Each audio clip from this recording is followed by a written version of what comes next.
నమస్కారం, ఘంటారావానికి స్వాగతం. ముందుగా ప్రధాన అంశాలు. ఆపరేషన్ సింధూర్ సమర్థ భారత రౌద్ర రూపమన్న మోదీ. మహిళల సింధూరం చెరిపిన వాళ్లను తుదముట్టించామని వెల్లడి.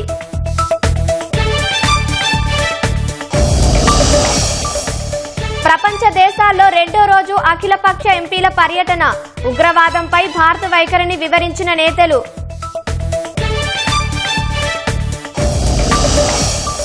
వర్చువల్ గా 103 అమృత్ భారత్ స్టేషన్లు ప్రారంభించిన మోదీ. బేగంపేట, కరీంనగర్, వరంగల్ స్టేషన్లు జాతికి అంకితం.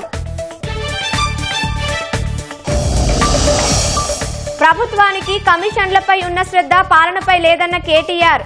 తప్పుల్ని పక్కదారి పట్టించేందుకే కేసీఆర్ కు నోటీసులని వ్యాఖ్య. హైదరాబాద్ విక్టోరియా హోమ్ ను సందర్శించిన సుందరీమణులు. ప్రత్యేకంగా ఏర్పాటు చేసిన కంప్యూటర్ ల్యాబ్ సందర్శన.